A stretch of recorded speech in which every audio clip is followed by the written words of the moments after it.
Hello friends, welcome to Infinity for All. Today we will deal with the second theorem in multiple integrals, that is change of variable formula for double integral, that is expressing the formula in polar coordinates, and for triple integral, that is expressing the formula in cylindrical and spherical coordinates. First let us see what the question is like.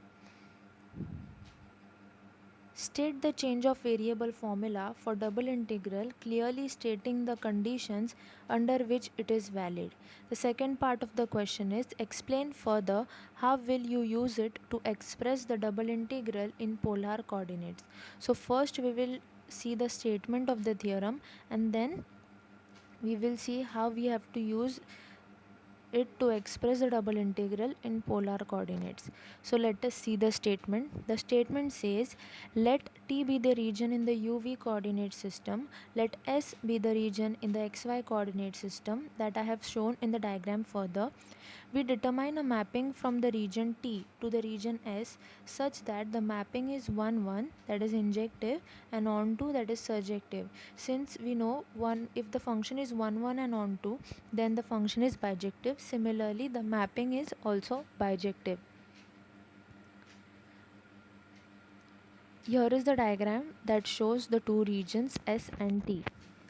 Now the conditions for which it is valid is an x and y have continuous partial derivatives with respect to u and v. So all these derivatives exist and they are not equal to 0. And the function f from s to r is integrable.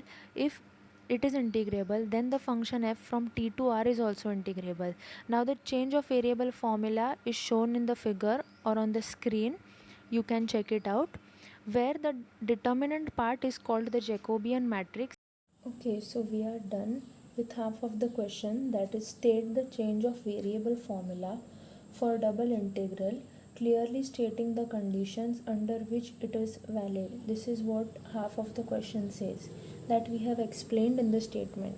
Now the next part is explain further how will you use it to express the double integral in polar coordinates. So in polar coordinates, firstly we will define the polar coordinates, or we will state the polar coordinates. So in polar coordinates, x is equal to r cos theta, y is equal to r sin theta. Okay, now the next step is the Jacobian that is there in the statement, that we have to find out in polar coordinates. So the Jacobian was daba x comma y upon daba u comma v and modulus or determinant of it. So what is the expansion of this? It is daba x upon daba u, daba x upon daba v, daba y upon daba u, daba y upon daba v. Okay, this is what it is in the statement that we have stated. Now we have to write it similarly in terms of r and theta. So we will replace u by r and v by theta. Let us write it. Daba x comma y upon daba r comma theta is equal to daba x upon daba r, daba x upon daba theta, daba y upon daba r, daba y upon daba theta. Okay, this is the determinant or the value of, or the Jacobian matrix that we have to find for double integral in polar coordinates. Now let us consider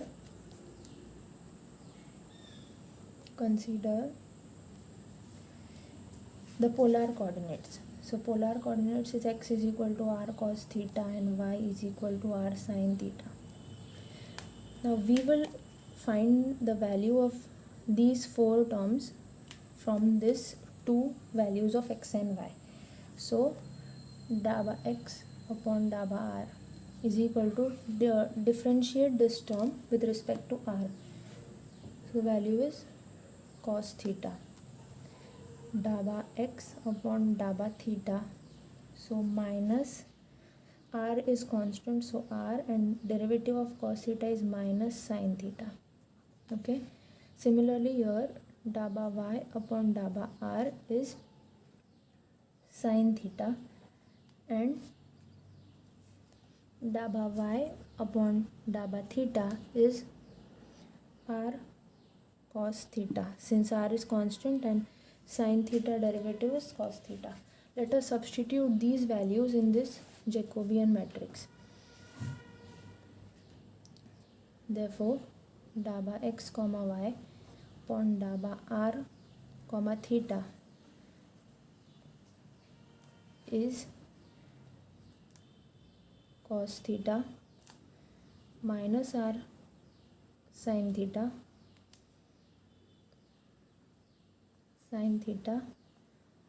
r cos theta. Daba x upon daba r is cos theta. Daba x upon daba theta is minus r sin theta. Daba y upon daba r is sin theta. Daba y upon daba theta is r cos theta. Okay, let us solve this. Cos theta into r cos theta minus r sin theta into sin theta. What do we get? R cos square theta. Minus into minus gives us plus r sin square theta. Let us take r common. Cos square theta plus sin square theta. The value of this term is 1. So r into 1 gives r. So we have found out the value of Jacobian in the statement. The value is r. So let us replace it. Therefore, by change of variable formula,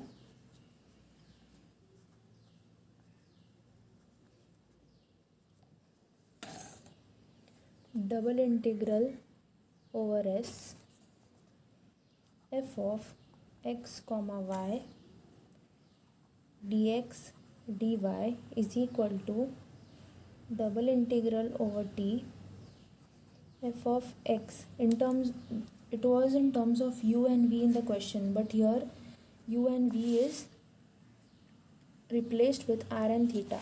Therefore double integral over t f x r comma theta comma y r comma theta into Jacobian daba x comma y upon daba r comma theta, and in place of du dv it is dr d theta. Okay, let us substitute the values.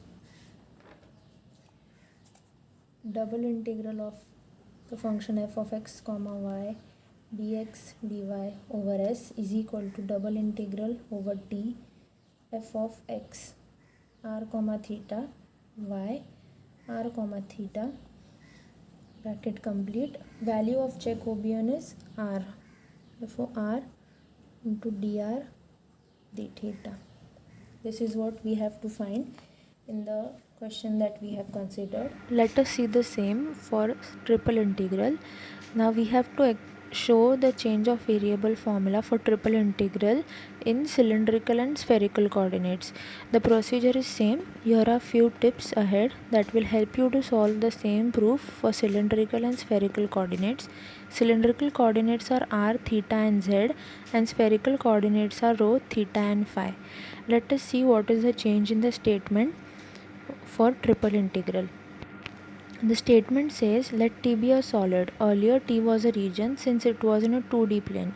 Here it is a solid since it is in a 3D plane, that is in UVW coordinate system. Similarly, it is for S, it is in XYZ coordinate system. The mapping remains the same, that is from T to S, and it is 1 1 on 2, and thus it is bijective. Now the next part is the conditions for which it is valid. Here also there are a few changes. Let us see. Earlier it was only x and y, here it is x, y and z, and the partial derivatives are with respect to u, v, w. Now since there are 3 variables, there will be more partial derivatives and all will be non-zero. The rest of the condition is same. There will be a slight change in the formula. Earlier there were only 2 variables, now it will be 3. Here also there is a Jacobian value that we have to find. So earlier, as we did, we found out the respective values and then we calculated the determinant and found the value of the Jacobian matrix. Here also we have to do the same. We have to find out each of the partial derivatives, substitute in the determinant and solve it, get the answer of the Jacobian and resubstitute it in the change of variable formula. Now for polar coordinates we had the variables r and theta. Here in cylindrical coordinates the variables are still r and theta, but there is an extra variable z. Similarly in spherical coordinates the variables are rho, theta and phi. So the value of x, y and z are different in cylindrical coordinates and spherical coordinates, but the procedure is the same. You can do it and try it by yourself. If any doubts, you can ask it in the comment section. Thank you.